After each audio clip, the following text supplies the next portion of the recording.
ये जो बालक है इसका नाम है विकास सिंथिया और आज से करीब 2 साल पहले यानी कि 2020 में इन्होंने पहला अटैम्प्ट दिया। तब मेरे ख्याल से 21 साढ़े 21 साल के थे उस समय जब अटैम्प्ट दिया था। यहाँ फाउंडेशन 23 के विद्यार्थी थे हमारे और पहली ही बार में सिलेक्ट हो गए थे और तब इनको मिला रेलवे प्रोटेक्शन फोर्स। रहने वाले भिंड के हैं और भिंड विख्यात जगह है ही।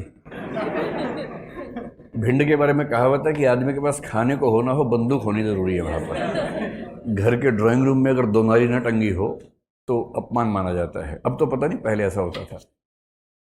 तो इनका भाग्य देखिए, सीधा इनको सर्विस कौन से मिली? रेलवे प्रोटेक्शन फोर्स, यानी कि रेलवे का पुलिस वाला, रेलवे का आईपीएस। तो बंदूक वाली सेवा में चले गए हैं।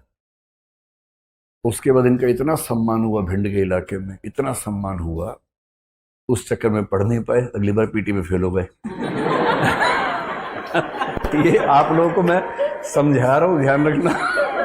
सी सेट में 2 नंबर से मामला उसकी अगली बार। तो फिर 1 साल तक बहुत तनाव में रहे।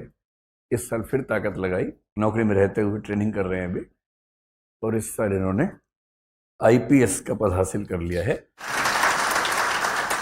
482 रैंक है और इंटरव्यू में पता नहीं इस बार इनके नंबर थोड़े कम हैं। इनके व्यक्तित्व के हिसाब से देखें तो 20-25 नंबर कम है। अगर 20 नंबर ज़्यादा होते तो आईएएस ही हो जाते। पर मुझे लगता है कि भिंड का इलाका चाहता है कि ये पुलिस की जॉब में ही रहें और इसलिए इनको आईपीएस मिला है। अगले साल सब ठीक रहा तो आईएएस में आएंगे। और कल परसों कोई कह रहा था कि पहली बार में कौन सिलेक्ट होता है हिंदी माध्यम से, तो एक व्यक्ति आपके सामने है।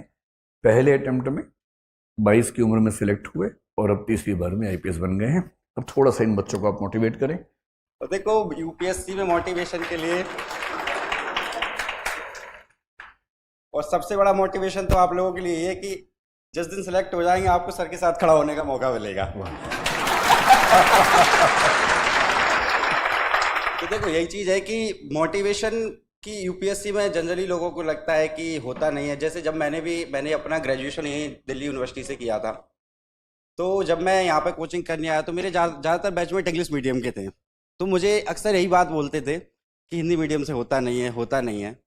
तो कभी भी इस चीज़ से परेशान नहीं होना है कि इस तरह से नहीं होगा, इस तरह से नहीं होगा। बहुत से लोग बोलते हैं अरे उनकी तो किस्मत थी, ये थी। तो एक चाणक्य का मुझे वाक्य याद आ रहा है। चंद्रगुप्त ने उनसे कहा था कि जब किस्मत में सब कुछ लिखा है तो कोशिश करने से क्या मिलेगा। तो चाणक्य ने कहा कि क्या पता कि किस्मत में कोशिश करना ही लिखा हो। तो इंतजार करने वालों को उतना ही मिलता है जितना कोशिश करने वाला छोड़ देते हैं। तो ये चीज़ हमेशा याद रखो कि कभी छोड़ना नहीं है। और दूसरी चीज़ है कि निराश मत हो कभी कि जो तुम्हारे पास है। हम लोग अक्सर कंप्लेन करते रहते हैं कि हिंदी मीडियम के साथ बायसनेस हो रही है, ये हो रहा है, वो हो रहा है। तब भी सिलेक्शन तो हो ही रहे ना। तुम्हारे पास जो है उसको बेस्ट यूटिलाइज करो, क्योंकि जितने संसाधन है उसमें उतना ज़्यादा मेहनत करोगे, उसमें उतना ज़्यादा निखार पाओगे। और ठीक है, कभी कभी चीज़ें नहीं बैठती है। सी सेट का पेपर हो जाता है, मेरा भी फेल हुआ है।